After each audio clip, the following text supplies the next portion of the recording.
What's up, guys? Welcome to the Fantasy Fanatics podcast. I'm here with Nathan. How are we doing today, Nathan?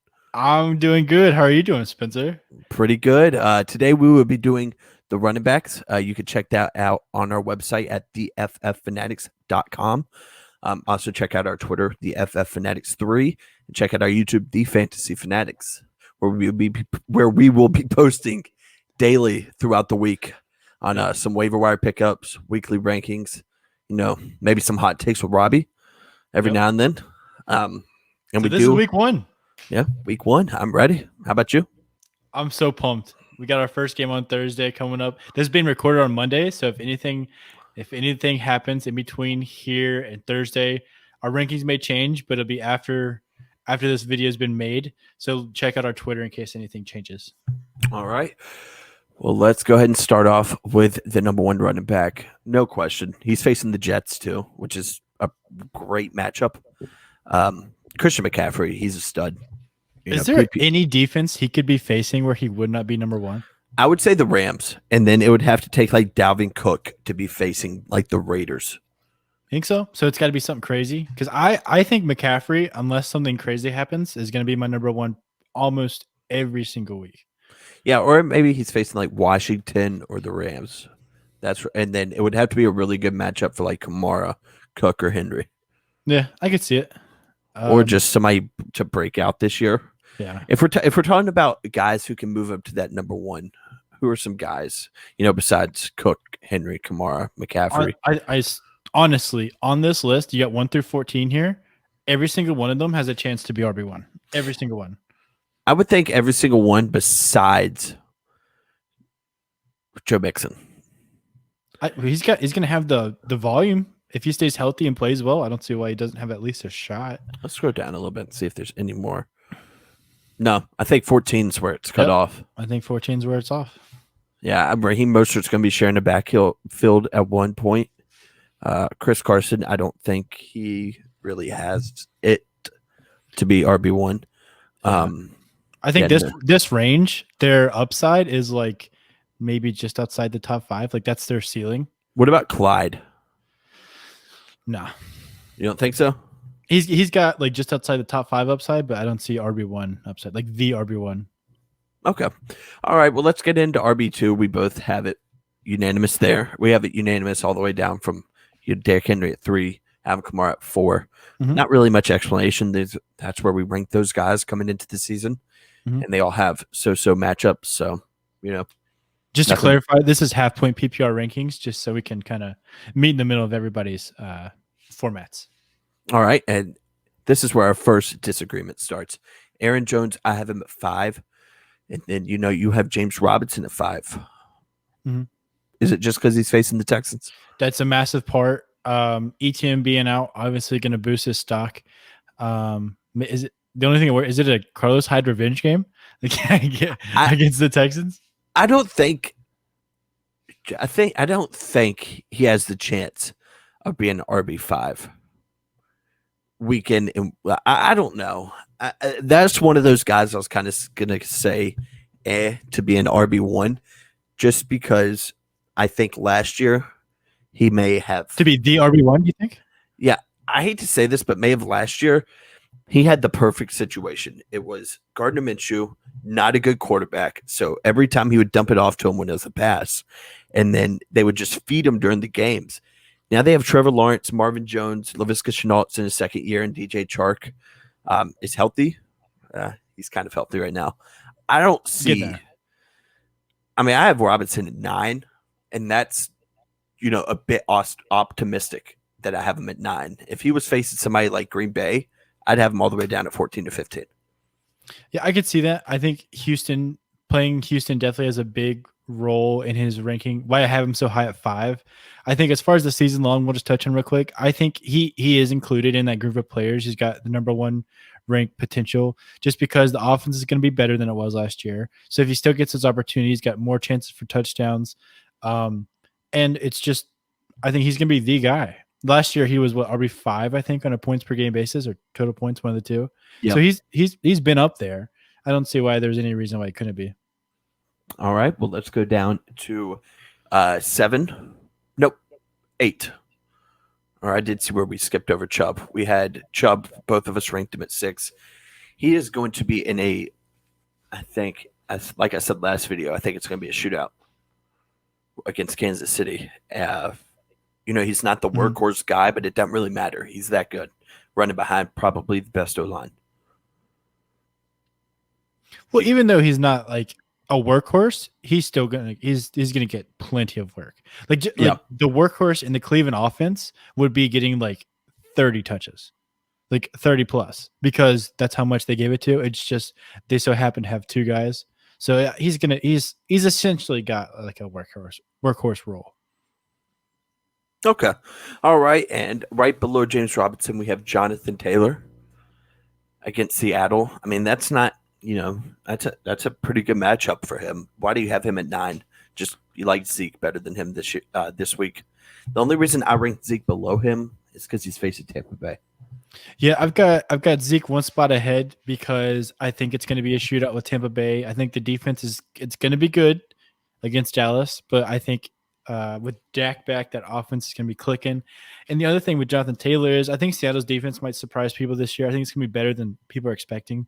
Losing KJ Wright definitely hurts them, but I think the addition of Marlon Mack coming back into the fold, along with Nyheim Hines and Jordan Wilkins, may take away touches, whereas Zeke only has Tony Pollard to compete with.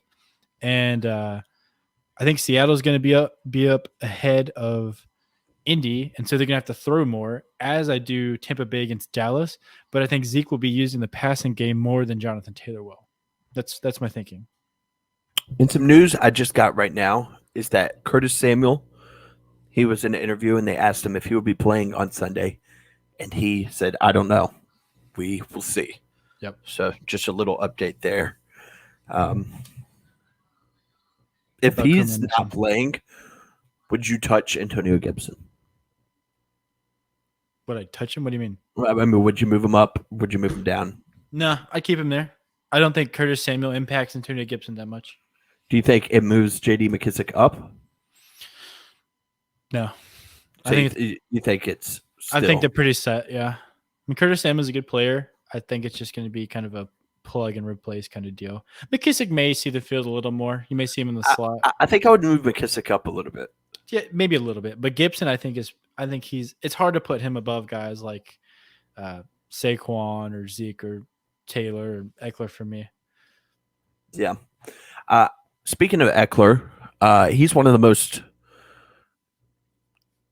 he could be anywhere from that RB5 to RB, I've even seen him go 4 or 5 in PPR, and then in standard, I've seen him go as low as 17 or 18. Yeah. This is half point PPR, so we have him kind of in the middle. I have him a little bit lower than you do. Mm-hmm. I have him at 15. You have him at 11. He could very well catch. What do you think his ceiling is? 100 balls? Oh, I think his ceiling is comfortably that. If he gets a workhorse role, because last year they liked to throw Josh Kelly in there and Kalen Ballage when he was there. They like to throw them in there. If they will just feed Eckler like the Saints feed Kamara, he's got all the potential to be a top 5 back. My only concerns is just Herbert spread it around more. And then the touchdowns. Some call it unlucky with the touchdowns last year. I call it maybe it's just who he is. He's not like a 15 touchdown guy. I think last year he was in the off the top of my head, maybe around 7 or 8 or 9, maybe. I have to fact check that one, but that's kind of why I have him at 11 because I hope he gets plenty of work. He's super good. Yeah, and then one of the most fun, players to draft this year, so Saquon Barkley. I mean, I've seen people, get on Twitter and tell us that he dropped all the way to 12, 13. Mm-hmm. If he returns to the player he once was, or not even once was, the player he was before he got injured, I mean, that could be a league winner. Great value, especially if you got him at like the beginning of the second round somehow, and you managed to pair him up with one of these first round running backs, and he is indeed back to being the Saquon Barkley, that's something serious. I've seen on Twitter today that the plan is for him to play. They've got Denver, who's got a good defense, but it's Saquon. If he's in there, you got to play him. I'd be a little nervous about them starting him out slow, but I don't think you're going to have an option on your bench who's going to be worth starting over Saquon Barkley. Yeah. Yeah, I agree. Maybe Wayne Gallman? That's a joke. All right. Down to Antonio Gibson, one of your guys this year. You have him ranked 12th right now. Love Antonio Gibson. Yeah, you really like Antonio Gibson. I think he was a top 5 running back before he got hurt last year. If he was up there, I mean, he had a ton of touchdowns. I want to say he had 12 last year, and that was playing less than half the snaps. I think he played around 45% of snaps for Washington.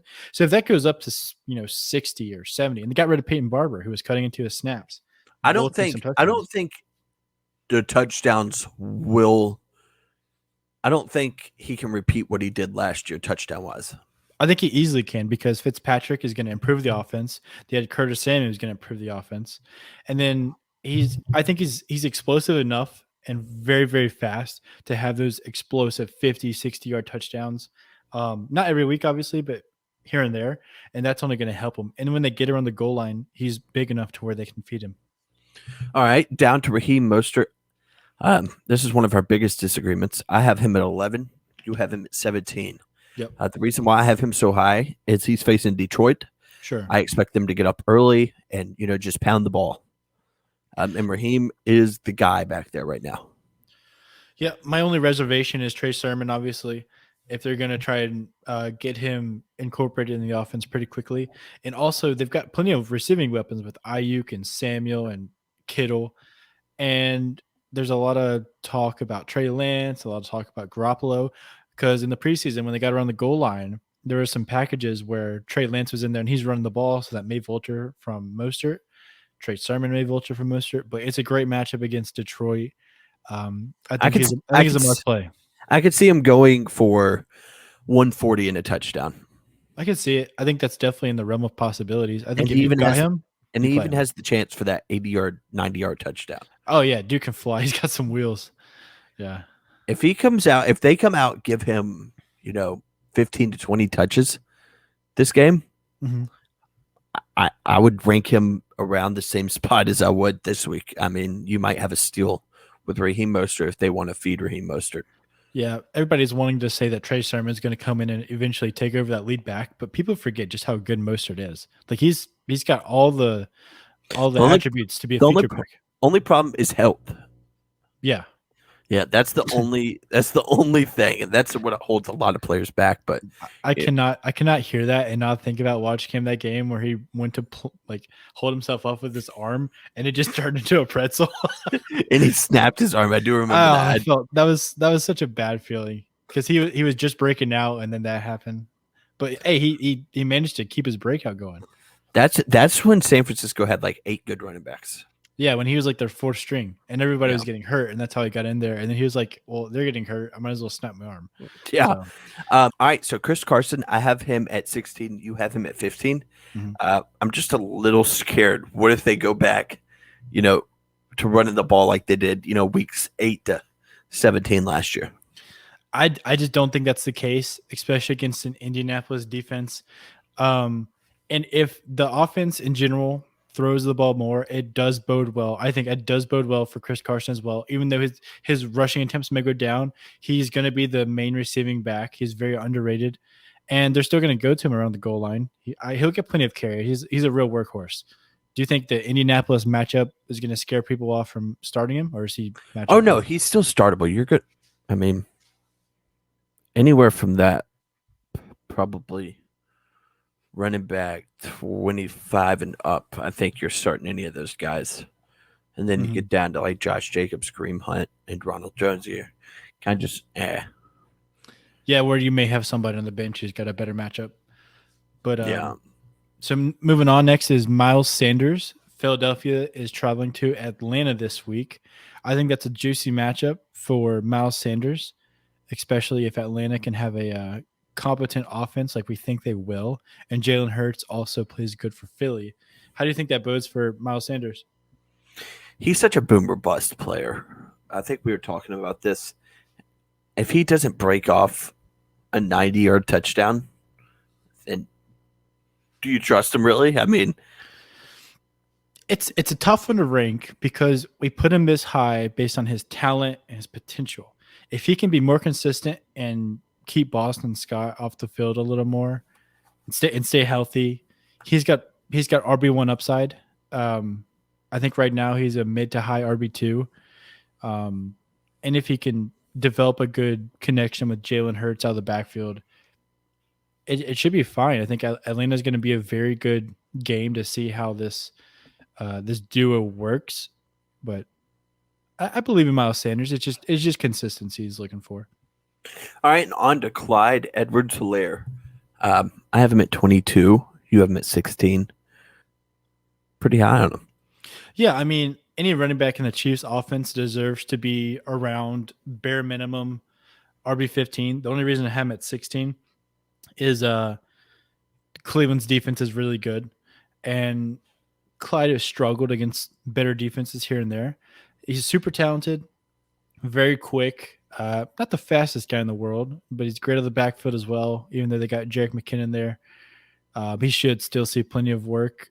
I think we have him an average at 19, right behind Gus Edwards, who I think we skipped. We'll go back to him. But Clyde, he's got the upside. We just saw last year he didn't get the touchdowns we expect him to. That's my only reservation.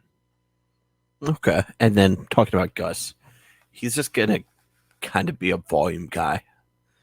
Yeah. If he didn't have the volume, I mean, I'm not trying to, crap on the player, but I think he's better than you gave him credit for, and he's going to get tons of volume. I mean, I have him ranked higher than you do, just because of the defense he's facing.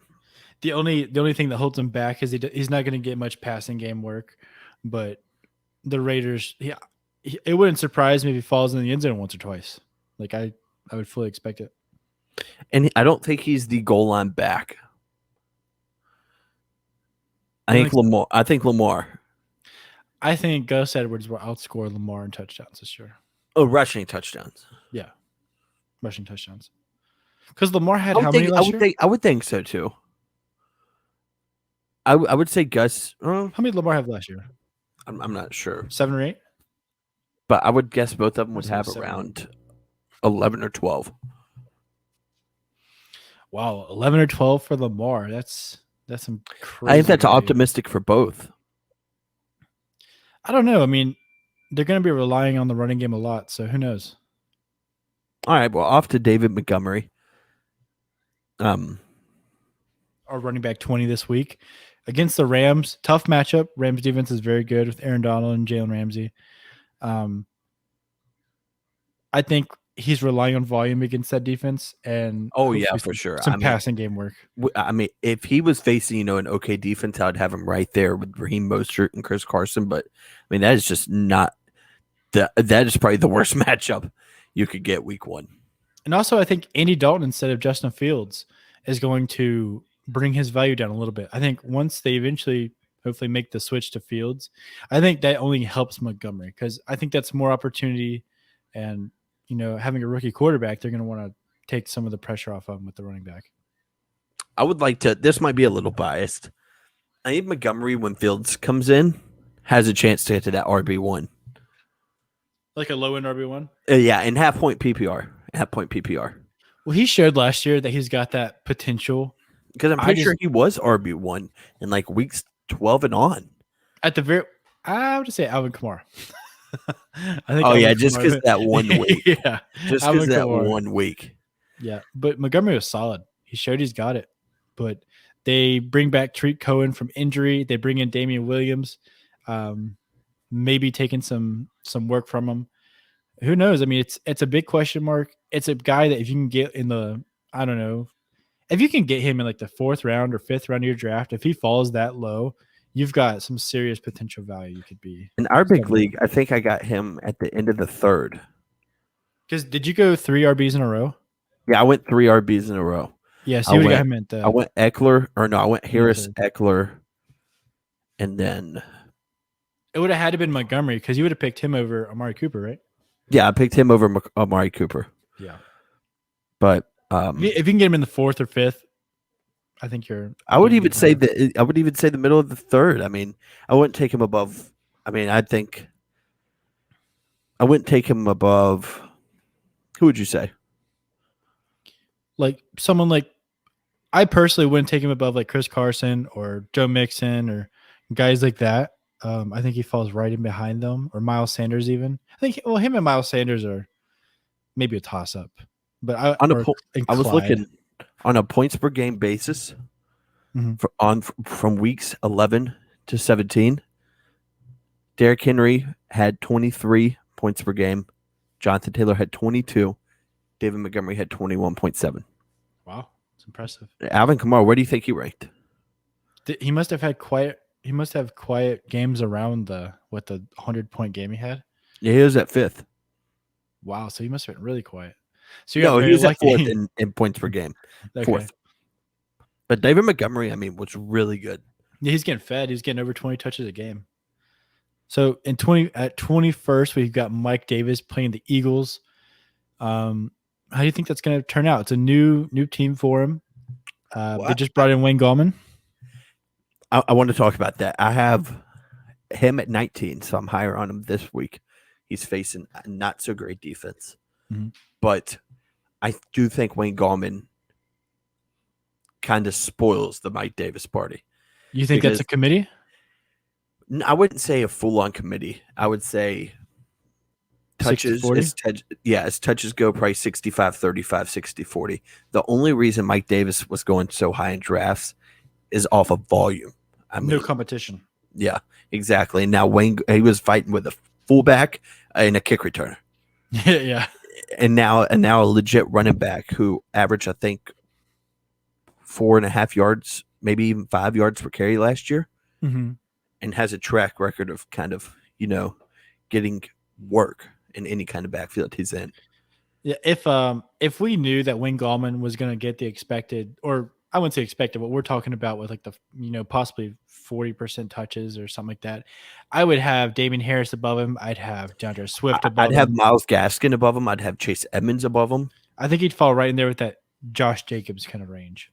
Yeah, it scares me. Maybe I'm overreacting to the Wayne Gallman pickup. Yeah, it's just tough to tell. Wayne Gallman is definitely a good handcuff to have if you have Mike Davis. It'll be interesting to see this week. I don't think it will go into effect this week. That's why I have him a little bit higher, because I think Wayne Gallman got there this weekend. He's still learning the offense. Yeah, I mean, he's going to be practicing for 4 or 5 days. So, I don't even know if was he on a roster? I don't know how the whole COVID rules work either, with how many times you have to test negative to practice. I don't know how the whole pickup thing works. It probably depends on if he's vaccinated, I would guess. I think if he's vaccinated, I would imagine it's just a one-time negative and you're good to go.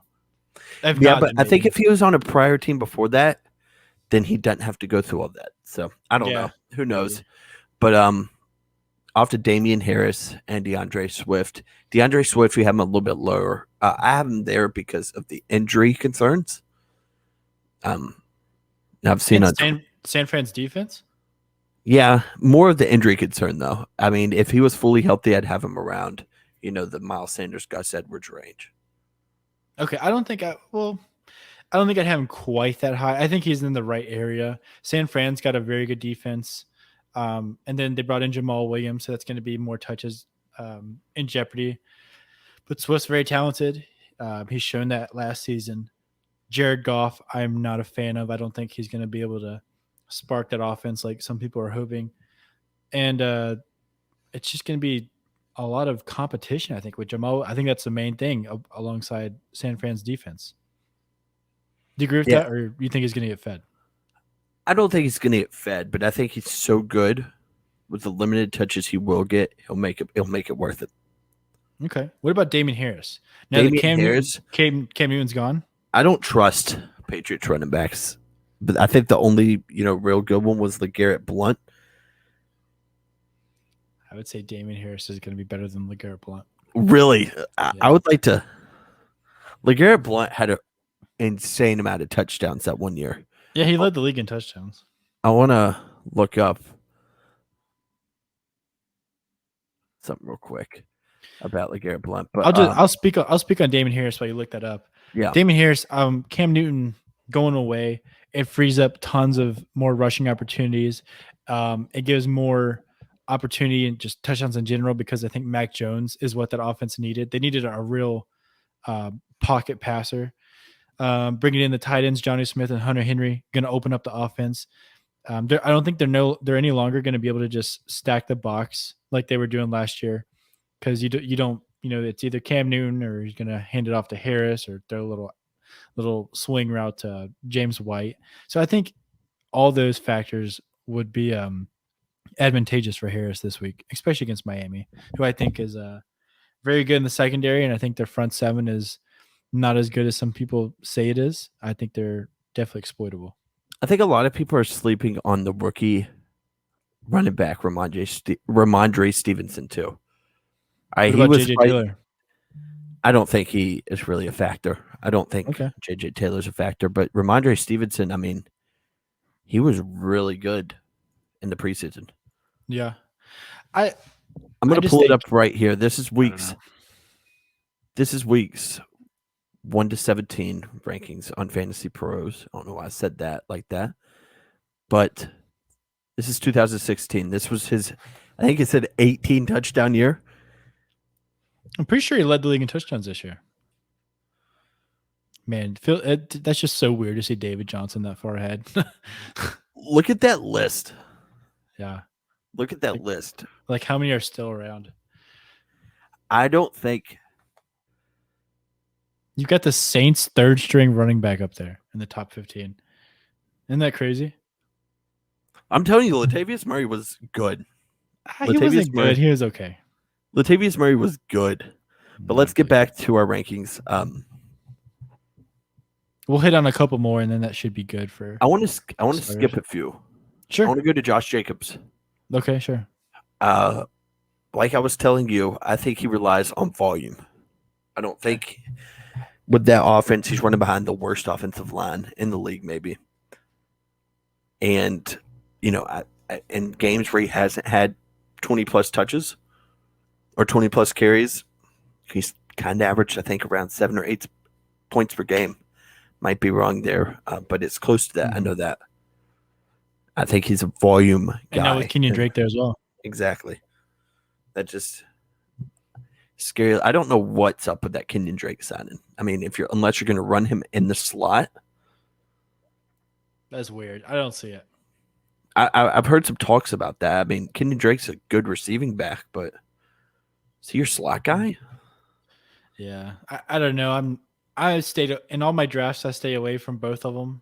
Kenyon Drake 100% stay away from. Josh Jacobs, if he falls like just crazy low, I may take him to be a bench running back, but he won't be in any of my starting lineups. All right, and then I think that's it. I mean, we have Sony Michel, Javonte Williams. Those are guys who are new to their teams. Mm-hmm. Also Tevin Coleman. I have Tevin Coleman a little bit higher just because I think it'll take a little bit of time for Michael Carter. Same thing with Melvin Gordon and Javonte Williams. I agree. Sony Michel might take over that workhorse role, but I don't think it will be week 1. Mm-hmm. That's why I have Darrell Henderson higher. And then, I think that's it. I mean, some of those guys are your flex starters. If that's the case, I don't love that. Yeah, me neither. But I think it's going to wrap it up for the running backs. Yeah. We appreciate everybody watching. This went a little bit longer than expected, but there's more players to talk about for sure. Wide receiver is probably going to be similar. The FF Fanatics 3 on Twitter, the Fantasy Fanatics on YouTube, and the FF Fanatics on the website.